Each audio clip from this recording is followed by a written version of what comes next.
Okay, so this week's parsha is Parshas Vayigash, and from the last pasuk of this parsha, just from two words, we learn a life lesson that we could really apply to our life. So I'm gonna start reading from this poem, but please, if you have any questions or you want to share them, please interject. Okay, so here we go. It says in the last pasuk of our parsha, Yisroel settled in the land of Egypt, in the land of Goshen, Vayeachazu ba, and they were fruitful and multiplied greatly. For Vayeachazu ba, two explanations we see. So there's the last pasuk in the parsha tells us that the Yidden settled in the land of Egypt, in the land of Goshen, and then there's these two words which are a mystery, which we have to figure out what they exactly mean, which are Vayeachazu ba. And then the pasuk ends off that the Jews were fruitful and they multiplied greatly. So what the question is, what does Vayeachazu ba mean? So one, according to Pshat, Rashi's interpretation is that Vayeachazu ba means taking possession. So actually, if you open up the Art Scroll Chumash, you're not going to even see this Rashi there. It's not printed in every single Chumash. There were different editions of Rashi. So it's not in, I know it's not in the Art Scroll Chumash, but in other Chumashim, it is there. And it says, under the words Vayeachazu ba, that it means just gives one word, and it says that it means taking possession. And then, so it's so interesting that the Rebbe is giving us a whole life lesson on a Rashi that's not even found in every single Chumash. So even things that it's incredible to have such a that Rashi, that the Rebbe is able to give us a lesson from one little Rashi that's not even printed in every Chumash. So Rashi says that Vayeachazu ba means that the Yidden took possession of the land, which according to Pshat makes a lot of sense, because if the Yidden come to the land of Egypt, they come to the land of Goshen, and they own the land, they take possession of the land, then it makes sense that that would lead to being fruitful and multiplying and having a lot of children. So that's Rashi's approach. Then the Medrash, which is not written in Rashi, but it's a Medrash in the Medrash, it's written that what does Vayeachazu ba mean? The Medrash explanation has the opposite meaning, like a person held against their will. Vayeachazu ba means grasping. So the Medrash says it's the other. No, he says it's the other way around. It means to grasp onto, like grasping onto someone against their will. So one Rashi's interpretation is to own, like you're possessing it, you're owning it, it belongs to you. And the interpretation of the Medrash is the opposite, where you are being controlled by it. One is that you're in control, you possess, you own. The other one is that you're being controlled. That the land. One is that the Jews control the land, and one is that the land is controlling the Jews. That's the basically the two different interpretations. But according to Pshat, it's doesn't flow so well, because if the Jews were being controlled or being grasped by the land against their will, then it wouldn't necessarily lead to being fruitful and multiplying. So it's not so smooth according to Pshat. But this is what the Medrash says. Okay, third paragraph. Although the explanations are so different, it is clear that a connection they share. So if there are two interpretations on one word, even if the interpretations are opposite or seemingly opposite, they have to be connected. So we have to understand what's the connection between these two opposite interpretations. controlling land or being controlled by it. And in order to answer this, we're going to bring another set of a contradiction. But first, we must understand another contradiction between our pasuk and a previous one at the bris bein habsarim. So, what happened at the bris bein habsarim? At that time, to Avram Avinu, Hashem made it known that his children would have to go into Golus, to a land that is not their own. They had to experience exile as foreigners. So why does our pasuk say that they possessed the land and were settlers? Okay, so by the bris bein habsarim, Hashem appeared to Avram, and Hashem made a pact with him, and Hashem told him that what has to happen is that his children have to go into Golus, specifically to a land that's not their own, and they have to be foreigners. And what's the point? To purify them so they should be ready to receive the Torah and to be ready to go into the land of Israel. So if they have to be foreigners and in a land that's not their own, then it's a contradiction to our pasuk, which says that they actually settled in the land and they possessed the land. So how are they going to accomplish what they need to accomplish by being in exile if they're possessing the land and if they're possessing the land and they're settlers? Why is the pasuk telling us that they're settlers if they have to be foreigners in order to accomplish whatever they have to accomplish in Egypt? So again, we have the two extremes, the two ends. Are the Jews in control of the land, or are they being controlled by the land? Are they settlers or are they foreigners? What's going on here? Rashi resolves this difficulty by repeating what we know already. Alone Goshen didn't stand. It is part of the Egyptian land. So the beginning of this pasuk, in the beginning of the pasuk, it said, Yisrael settled in the land of Egypt, in the land of Goshen. Now we already know that the Yidden were living in Goshen. We already know that. So, and Rashi comes and says, Rashi takes these words, Yisrael settled in the land of Egypt, and that's his heading. And he says Rashi says, we're in the land of Goshen, which is part of the land of Egypt. We know that already. Why is Rashi saying that? Because Rashi wants to tell us a lesson. He's saying, yes, they settled in the land of Goshen, but guess what? It wasn't so hunky-dory. It wasn't so amazing because it's still part of the land of Egypt. As great as it was, it's still part of the land of Egypt. So Rashi says, because in the next paragraph it explains it, settling and possessing Goshen led to the Egyptian slavery eventually. And it is not part of the land of Canaan, which is holy. In the beginning, they settled in Goshen, the choicest part of the land, it is true. But even then, they were foreigners, they knew. So yes, they were settlers, yes, in the beginning. Actually, it was more than just in the beginning. For like at least the slavery, we know the exile was supposed to be, the Gulf was supposed to be for 210 years. The actual slavery, the labor, was only 86 years. So for over 100 years, they were living in Goshen peacefully, and they weren't working hard. The entire time that Yosef and his brothers were alive, everything was good for the Jews. They were living in Goshen. Yes, they were settlers. Yes, they enjoyed life. As a matter of fact, it says that Yaakov 17, Vayigash Yaakov, that Yaakov's best 17 years of his life were in Mitzrayim because they were learning Torah. So life was good in Goshen, but it was a stepping stone. Usually, stepping stone is going upwards, but this was a stepping stone going downwards to make it possible for the Jews to be slaves. It didn't happen in one instant. It was gradual. It was a process. First, they came down to Egypt, and they lived a good life. And then once they were ready in Goshen, this led to them ultimately being slaves. So yes, Goshen, yes, they were settlers in Goshen, but Goshen, just always remember that it's part of the Egyptian land. It's part of Egypt. It led to them being slaves in Egypt.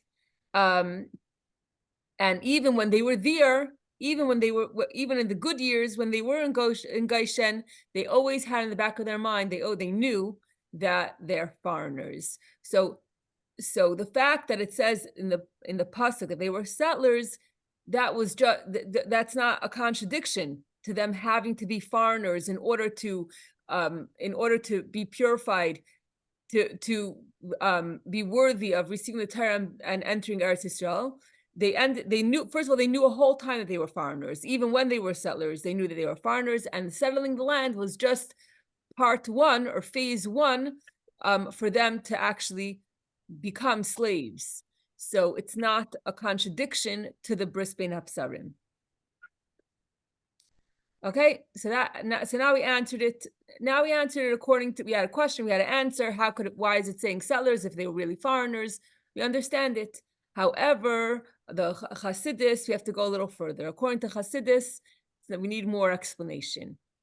However, according to the Torah's inner dimension, we're still left with the question. We know that to purify every Jew through slavery was the exile's goal.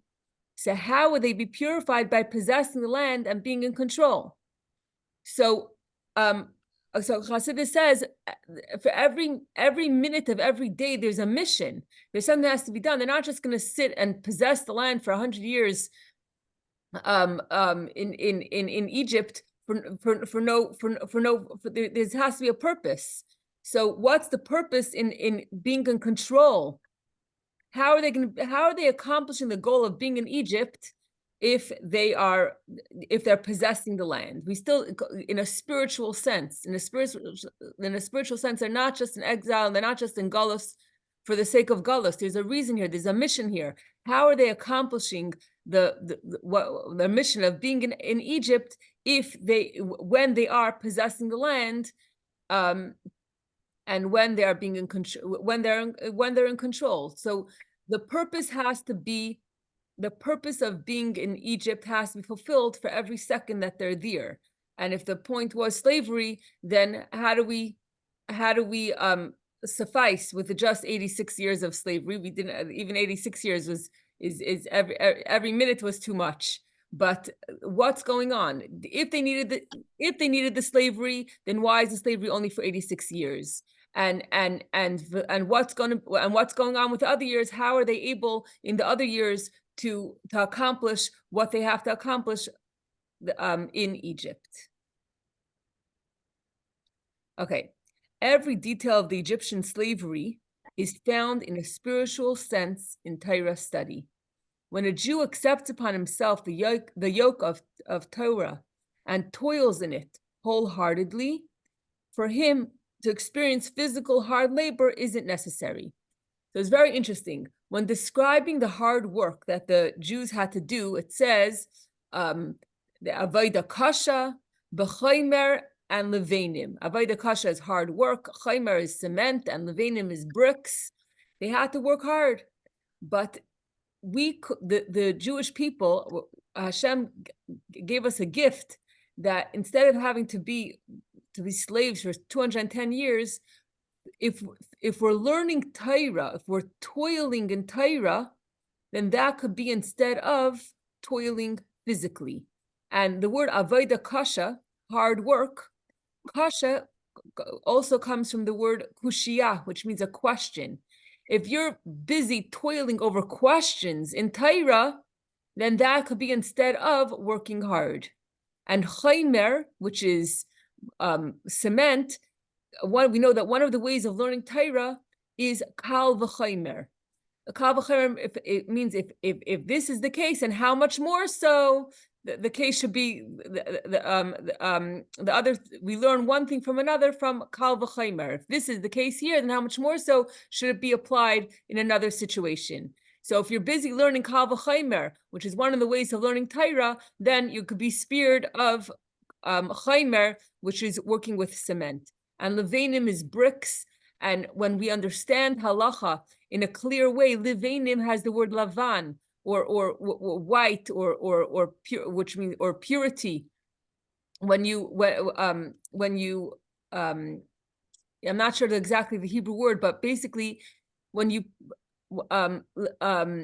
when you have a clear understanding of halacha, that could be instead of the levanim, the bricks. So when the first over 100 years when the Jews were in Egypt, they were able to accomplish what slavery would accomplish through slaving and toiling in Torah study. At first, okay. I'm just going to pick up the baby. 1 second. 1 second.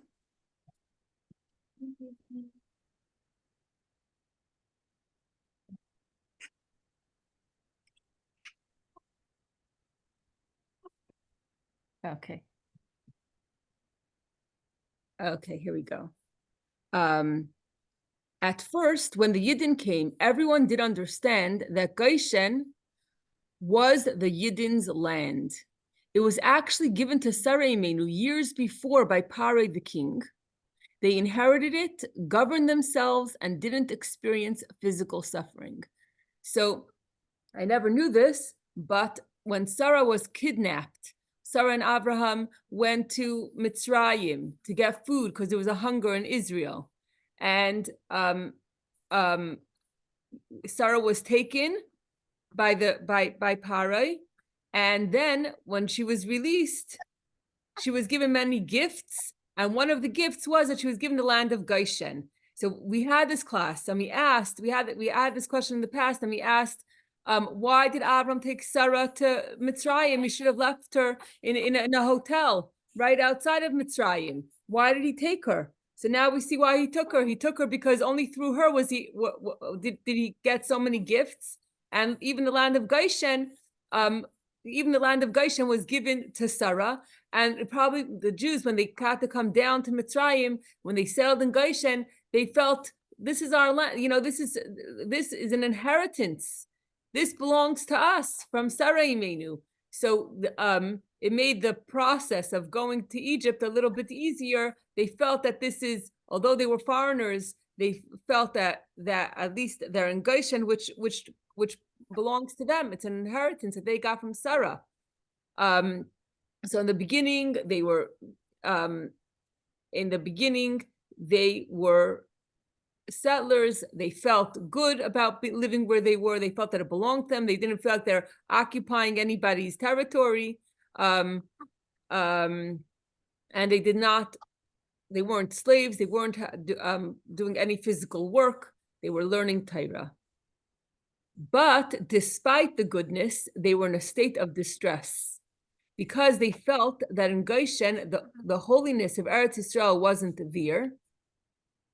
They were not in a land where the eyes of Hashem are on it all year. So although they were in Goshen, although there was an inheritance that had belonged to Sarai Menu, was given to Sarai Menu, they still did not get comfortable in Galus. They knew who they were. They knew where they belonged. They knew that Goshen, as comfortable as it is, it's not Eretz Yisrael. It doesn't have the kedusha of Eretz Yisrael. And it specifically says these words in this teaching. It says that they knew they weren't in Eretz Yisrael, where Hashem's eyes are on it from the beginning of the year to the end of the year. And it's so incredible that when the news pops, the news pops up, or we're on the news, and you see how many rockets are being thrown to Israel, and so many rockets are being thrown, and Baruch Hashem, it's amazing that I saw today the headlines. So many rockets are being thrown, and now one person was hurt. It's unbelievable. It's a miracle. Hashem's eyes are watching Eretz Yisrael every second from the beginning of the year to the end of the year. That there's so many rockets and missiles being thrown, and Baruch Hashem, it's a miracle that most of the time the rockets are just landing in places that are either open fields or places where people aren't there. And it's amazing that Hashem is really watching Eretz Yisrael. Okay. But once Yosef, his brothers, and that generation passed away, the pain of living in a land that was not their own didn't stay. Once all the brothers passed away, then already you didn't start getting comfortable in Galus. There was a decline in their Torah study, and they began to experience the bitterness of Galus physically. So the second that there was a decline in the Torah study, that left room for them to become for the slavery to begin. And what happened? The Galus grasped them, and they were forced to stay in order to pave the way for them to elevate and take possession of the sparks of holiness that fell down low, so that they could be spiritually wealthy when out of Egypt they did go. So what happens now? We have the second interpretation of what the Vayigash means. At first, the Yidden were in control. But then, once the Torah learning declined, then what happened was they were grasped by the land. They became slaves. They were held against their will, which kind of reminds me of the captives in the hostages right now. And that's when the slavery happened. So basically, it's not two opposite interpretations of the two opposite interpretations of Vayigash, which means taking possession and being grasped against your will. It's actually two parts of a story. It's two parts of a mission. It's two parts of what happened. First, they were in control, and then they were controlled by the land. But even when they were controlled by the land, it was for a reason. It was so that they should take possession, so that they should take control. What do we mean by that? That there are sparks of holiness that fell when Hashem created the world. Hashem first created a world called Tayhu, and that world shattered because the vessels couldn't contain the light, and these sparks of holiness fell into this world, into the world which we're living in right now, and so when they were grasped against their will, when they were slaves at that time, when they fell, they were able to take possession of sparks, and ultimately they would take possession until they would be freed from Mitzrayim. It's an unbelievable story. It's a story, and it's something that happens to us personally every single day, and it's something that's happening in the world right now. So the word Vayigash means to be in control. Then what happens is when we are not in control, then we take control again.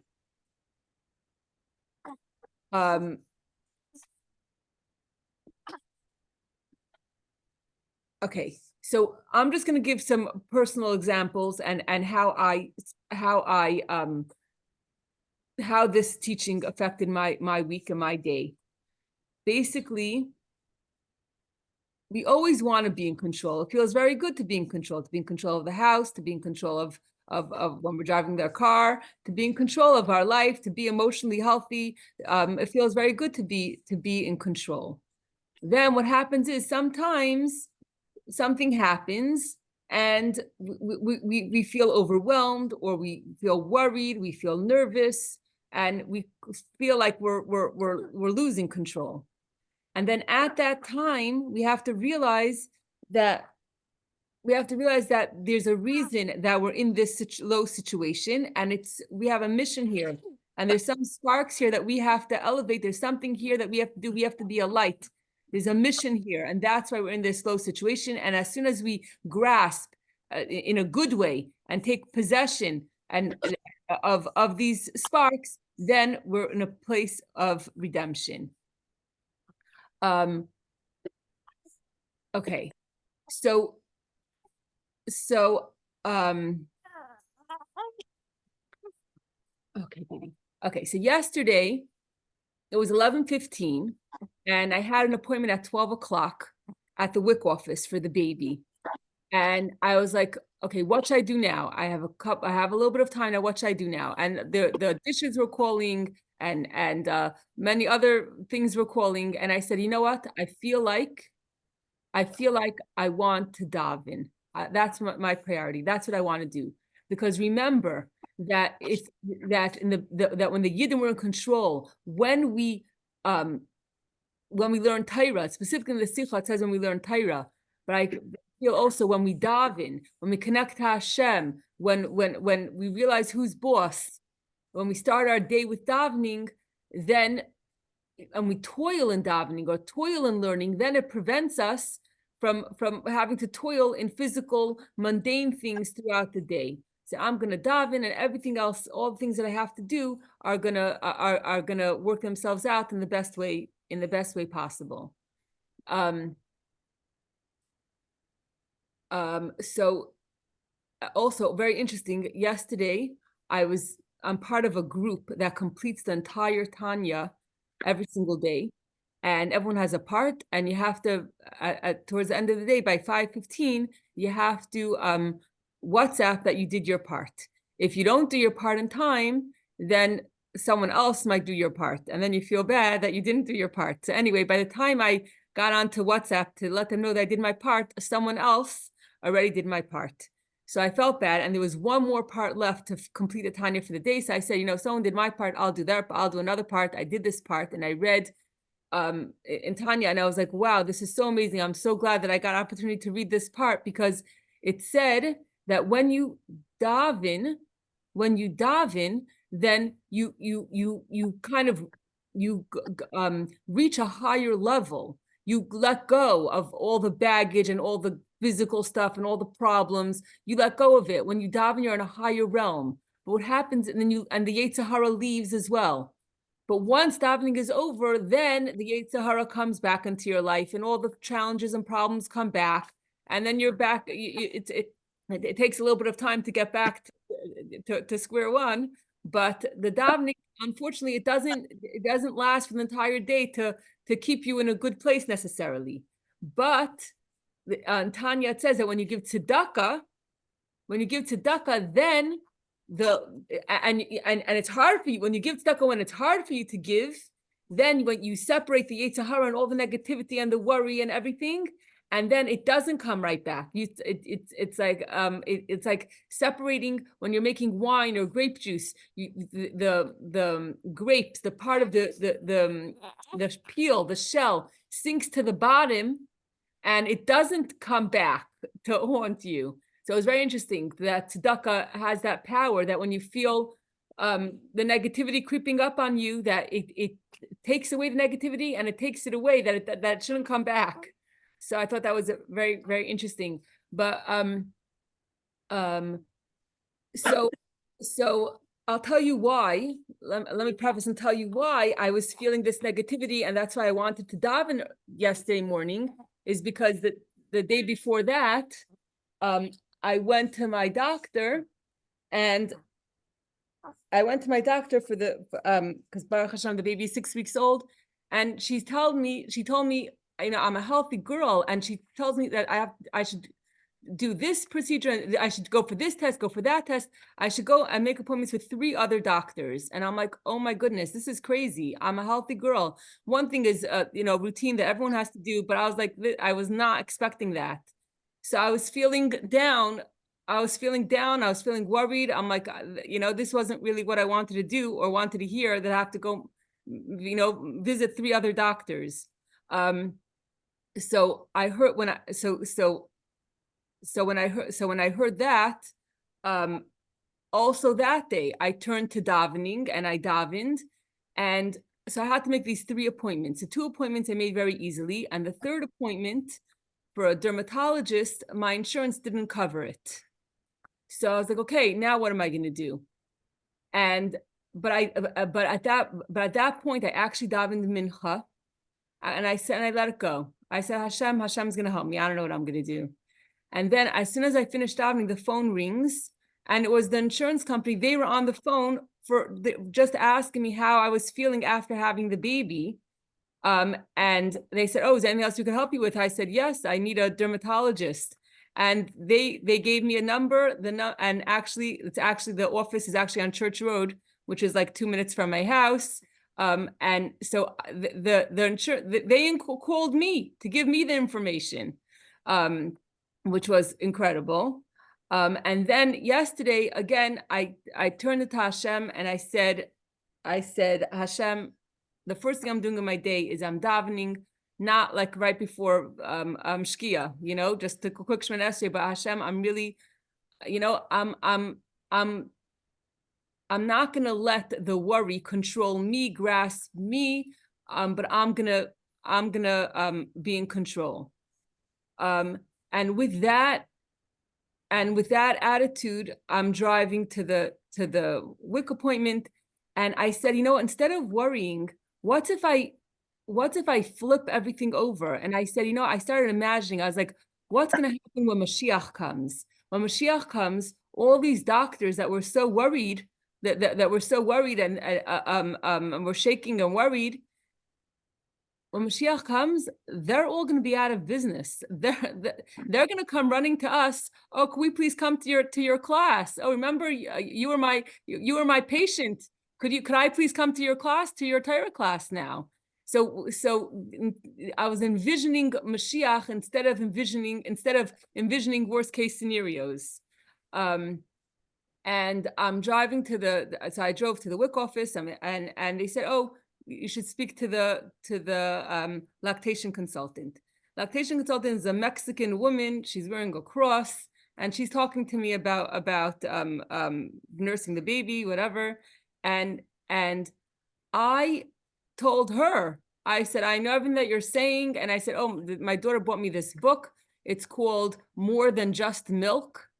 And I'm telling her about this amazing Jewish book that speaks amazingly about that. The whole agenda of the book is that you should sit on your couch for 2 years and nurse and do nothing else.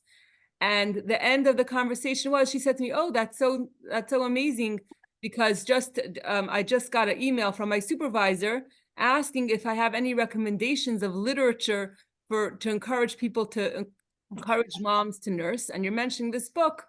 She found it on Amazon. She sent it to her supervisor. And before I even left, she said to me, my supervisor approved the book. They're going to buy a bunch of these books to give out to mothers to encourage them to nurse their babies." And a lot of the people are obviously from mothers as well. So I was like, you see here, I wasn't worried about the book appointment at all, but just with this attitude of being connected and I felt like I was an ambassador for light, because I had put Hashem first in my day. Then from there, I went to the grocery store and I bought all the WIC food, whatever. And I was thinking if I should go or if I shouldn't go. Maybe my husband should go. The baby's just 6 weeks old, but I just went. And who's behind me at the checkout? Someone from our Tanya class who I've been meaning to call, because we have a mutual friend, and it was, I couldn't believe that I met her there.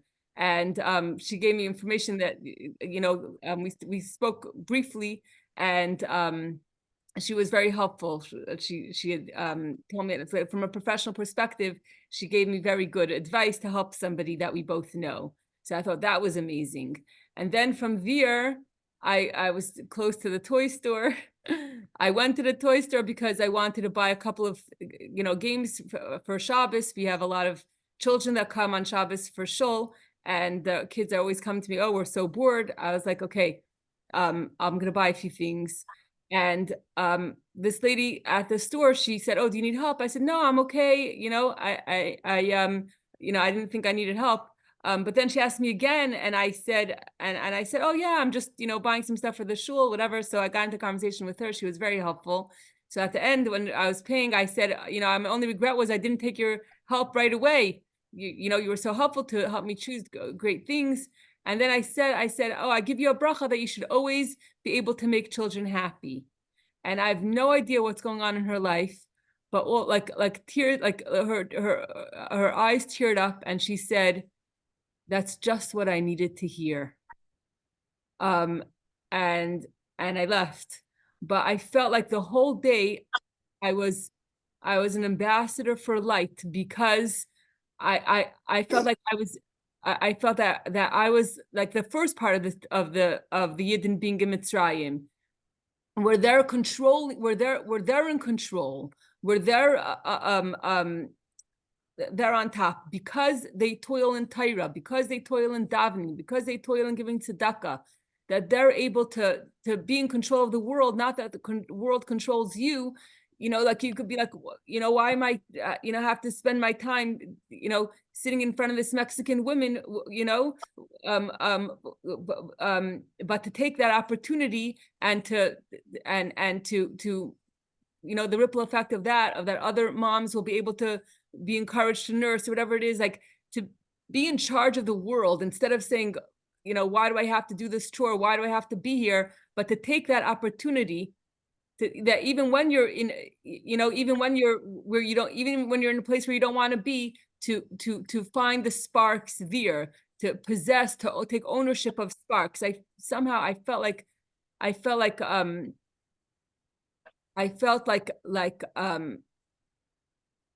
davened, I toiled, and then when I went out into the world, I was able to take possession of sparks of holiness, and it felt very special. Yeah, I know I'm went a little personal here, but I just feel. Thank you. I just feel, I don't know if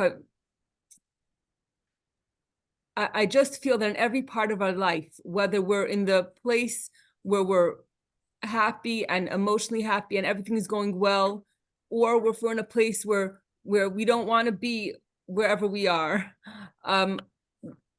that it's so amazing that Torah gives us, that there's purpose for every single minute, and Torah tells us how to live, both in the good times and in the times and the places where we don't want to be, to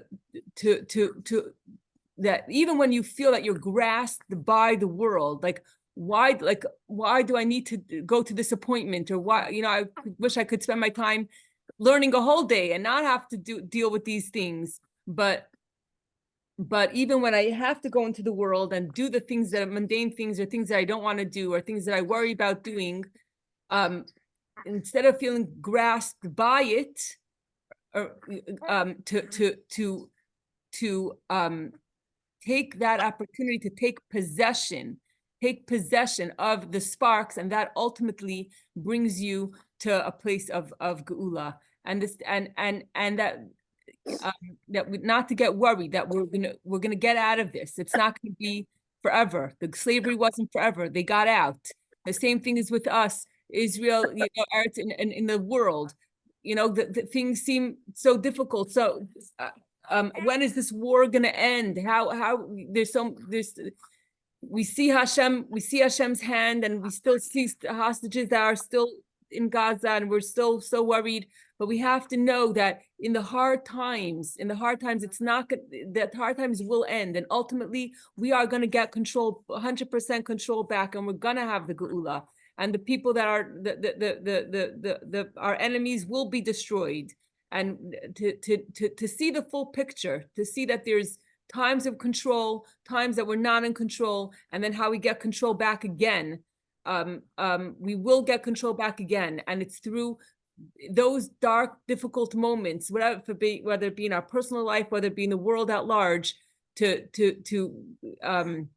whether it be the soldiers singing Ani Maamin before going into battle, whether it be us davening or learning before going to an appointment that we don't want to go to, whatever it is that we will end up being on top at the end, and to picture Mashiach, picture what the world is going to be like, and instead of picturing negative things, that we have the power to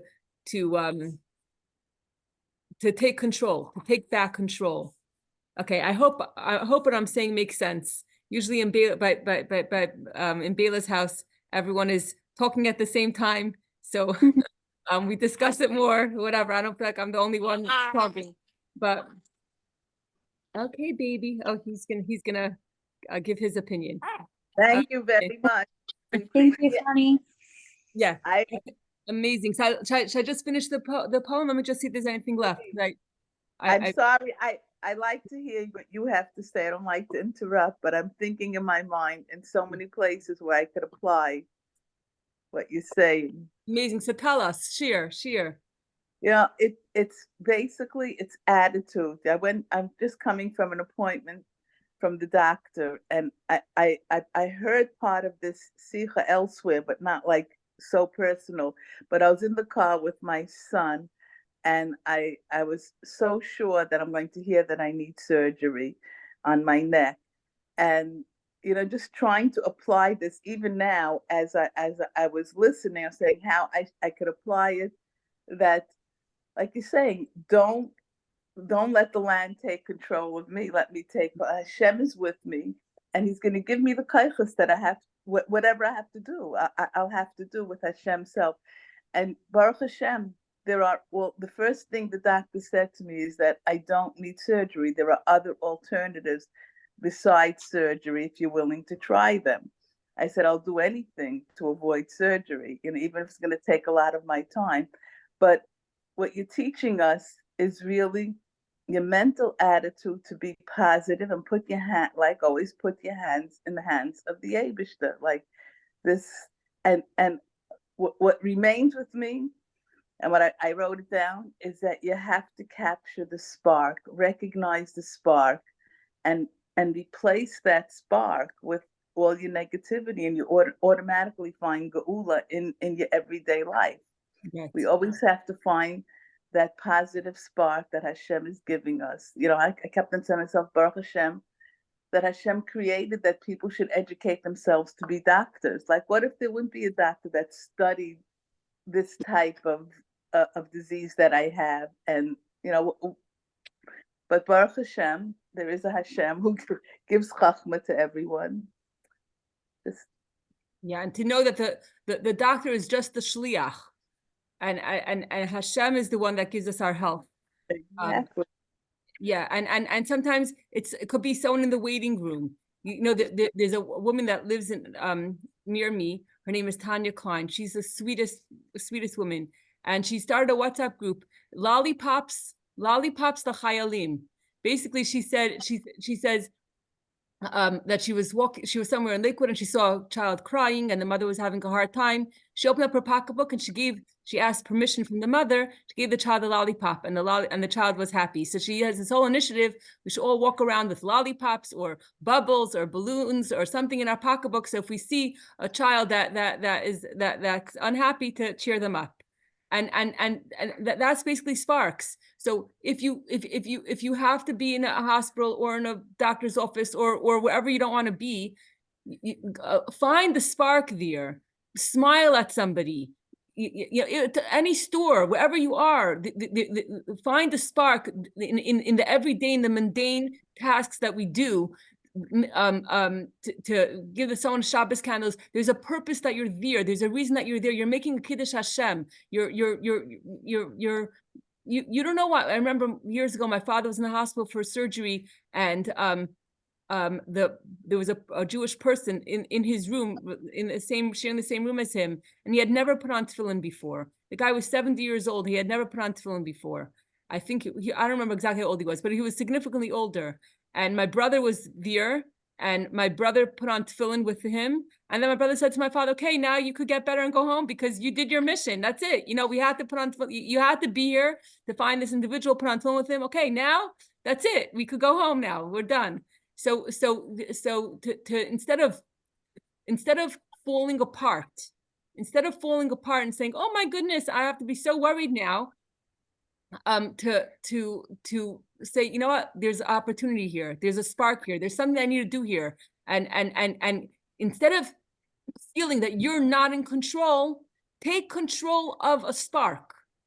Get back in control by taking by giving a lollipop to a child, by giving Shabbos candles to somebody, by smiling, by take control back, and ultimately we'll have the ultimate redemption in our personal life and the ultimate geula.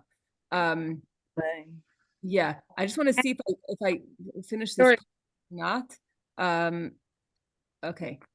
Okay, let me just finish this. We only have like 2 paragraphs left. Sorry. Okay. Decline. Okay, now I lost it. Okay. Okay. Possessing and grasping are not a contradiction, but rather they are 2 parts of our mission. At first, we are in control because of the Torah that we study. It keeps us safe from being grasped into the trap of spiritual slavery. So our we'd much rather we would much rather toil in davening, toil in learning. We say, Hashem, I'm gonna go to the class, I'll go to extra class, I'll spend extra time davening. Let me do that instead of having to deal with doctor's appointments and stuff like that. That's that's what we prefer. But if for some reason things don't happen, happen in a way where we do have to deal with the mundane world, what should we do? But when we fall and are held against our will, we have to go to the doctor. Against our will, we have to go take care of this mundane thing. But when we fall and are held against our will, there is work to accomplish still. We must take possession of every spark that comes our way so that we can bring Mashiach today. Okay. Connie, I have a story.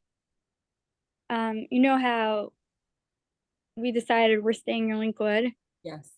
So the past few weeks I've been taking my son to OT, and it's like 20 minutes there, an hour appointment, 20 minutes back.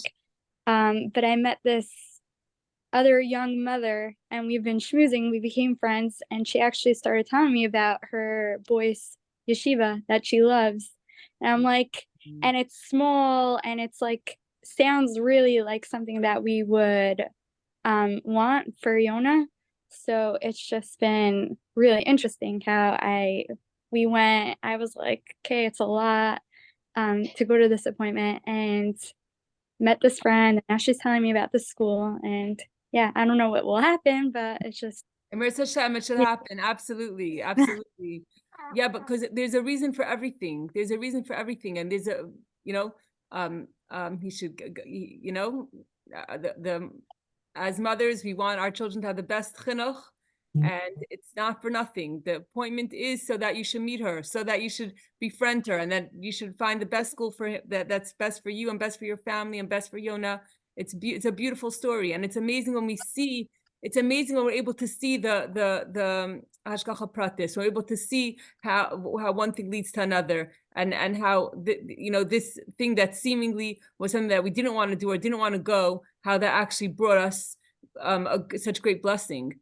At every at every juncture, at every point in our day, if you feel like you're losing it, that you're feeling overwhelmed, you feel like you're feeling negative, Taira, tefillah, or tzedakah. Learn something, daven something, or give tzedakah. All those things, and you say, Hashem, I'm learning, I'm davening, I'm toiling and davening, I'm toiling in tzedakah. Please just accept that, and don't, that I shouldn't have to deal with these things I don't want to deal with. And when and then even if we do have to deal with those things, first of all, we're filled with strength. We're filled with strength to do it, and we're on top of the world. And we, instead of feeling, even in the situation where we feel like the world is grasping us, the world is forcing us to do X, Y, and Z, we have the energy. We're pumped with the chayis to be able to not fall apart, but to find the reason why we're here, and to grasp and to possess, to own, to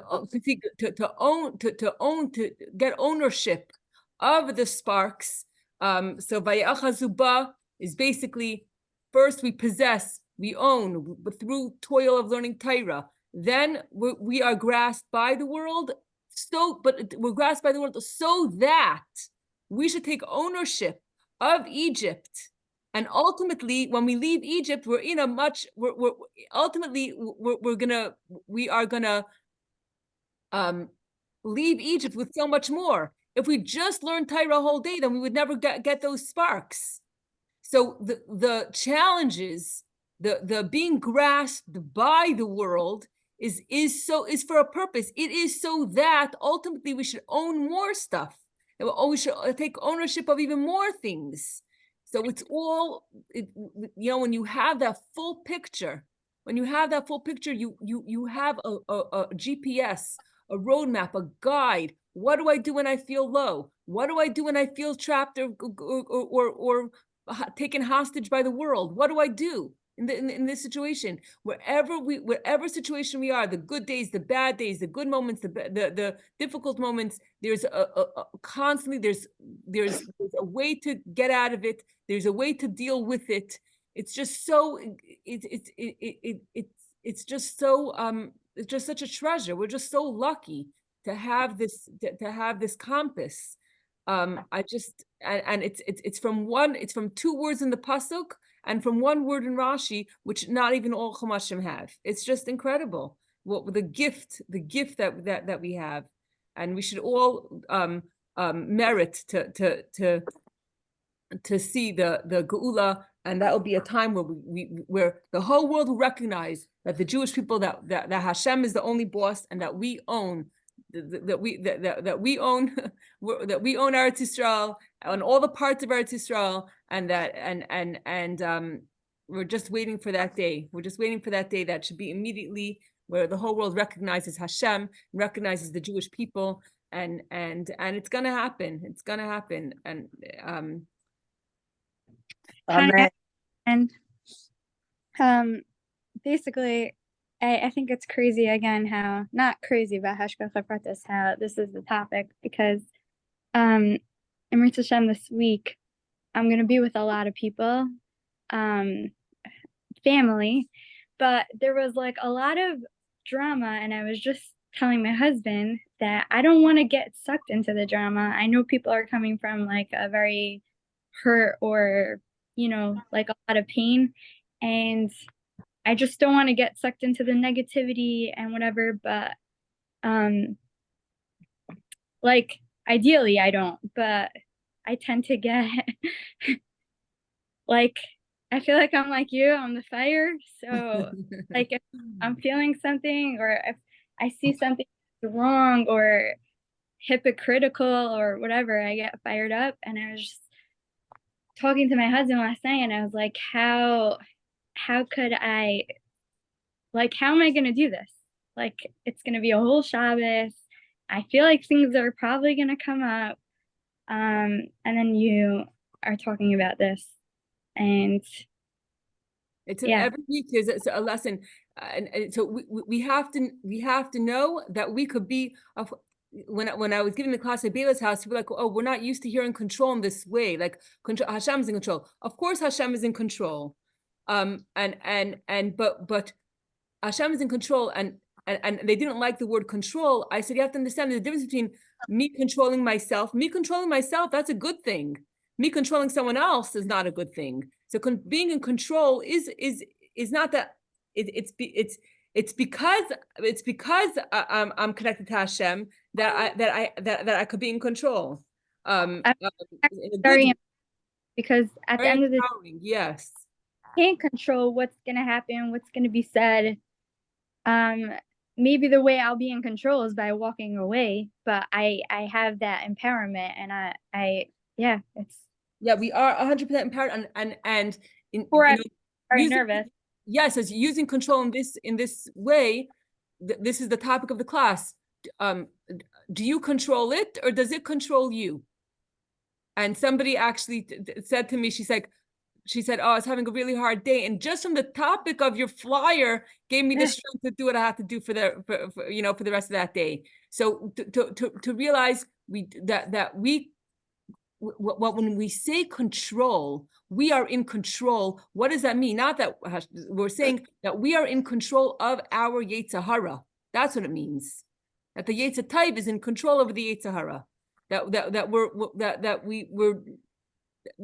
what it means. That we're and so ideally be in control. And sometimes we're going to slip and fall, either because we slipped and fell, or something happened that usually something happens that triggers something that makes us slip and fall. And you're like, oh my gosh, I'm falling down I'm going down the slide, and but don't give up. Don't give up. If you fell down the slide, it's because you have to pick something up, and then you're gonna go back up. So whatever case you are, even if you are grasped by the world, it's so that you could become that you could take ownership of something. So we're always, we're always could be in control. Even the difficult times when the world says you're not in control, you are in control. Don't let the world tell you. Don't let the world tell you, be afraid of the surgery, be afraid of the hospital. Don't let the world tell you that. Don't be afraid, because the time where you think that you're not in control, it's so that you should take ownership of something and make a difference somewhere to someone. So basically our goal is that our neshama should always be in control. Our Yetzer Tov should always be in control. And if we slip, we'll get it back. There's a reason that we slipped. It's just so that we should end up that we should end up with even more. The neshama is carved out from under Hashem's throne. At the end of the class on Monday, somebody came to my house. They wanted to open up the Rebbe's letters. They wanted guidance and direction, and they wanted to open up the letters of the Rebbe. And she came to my house and she opened up this letter.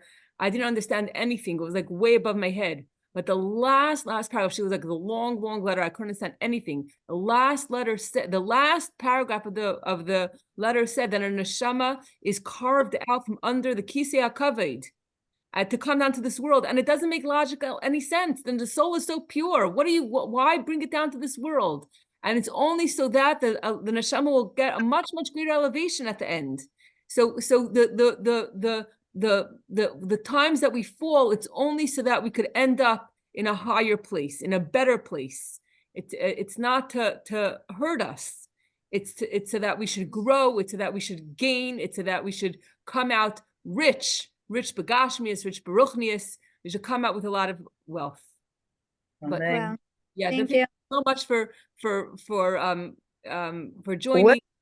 Thank you for giving of your time on Erev Shabbos. No, because it's a whole different, like when I gave the class on Monday, I just, we learned it, but I didn't apply it. I had no idea like what's an example. But after learning it, all of a sudden it shaped my whole week. It helped me in every way. So it's and also so on Monday I was like I was actually running on time. I was so proud of myself. I was running on time, and I didn't know where my computer was. I was like, I'll just take the other computer. I'll take the kids' computer. What's the difference which computer I take? And I took a different computer. And I came to Bela's house, and obviously the password and everything wasn't saved on the other computer, and that's why the class wasn't recorded. And I was like, you know what? There's a silver lining in that too.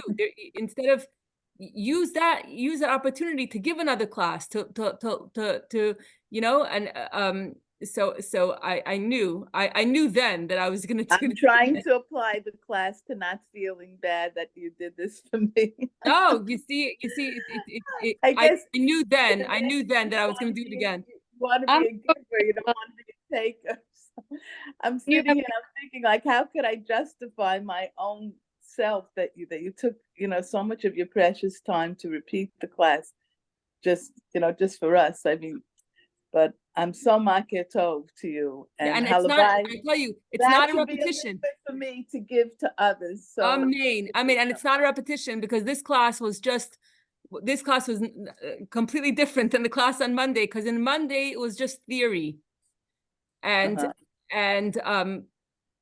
today it was internalized. It's two different stories. It's two different classes. No, But I believe that because I did learn part of this Sicha because when I try to print out the Sicha before, and I don't understand it in the depth that I should, but I get a little feel. yeah, But like you're saying, now I could apply it to like even what I went through today, like yes. how, but in every second. Well, Yashakaya, Hashem should bench you and your Amen. family. And you too. Amen. We should all And have good I health. might see you this Monday if you're giving a class because Okay. we have Sheva Brachos on Monday. I might gotta take good early so I could come to your class. Because there's Amazing. nothing like being in person. Yeah, we'd love to have you. We'd love to have you. I know as a teacher you like to get active, participation.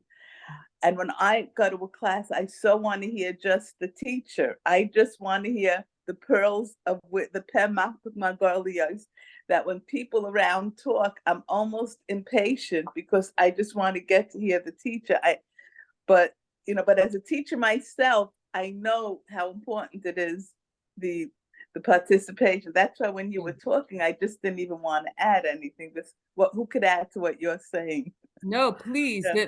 Everyone's experiences. This is why we have a class. This is, because when we articulate it, one thing, even when you have an experience or you learn something and you learn something and you're inspired, and and in your mind you tell yourself everything that I said today was all in my mind. But when you have a class and you share it with other people, you cement it. It's a different. It's true. There's definitely a more of an elevated class when there's an interaction in the learning than just when you're like learning by yourself. Yeah. Something. It definitely it opens you, it broadens you. There's no question. But me as a listener, when I go to a class, I just want to hear every word, and I don't want the speaker to be disrupted from her trend of thought or his trend of thought, that he could finish his mahalach, that I could get, whatever. Anyway, shkaya Chani, feel Thank good. you so much. You too. And All the brothers. Yeah, thank you. Amen. Okay, good job.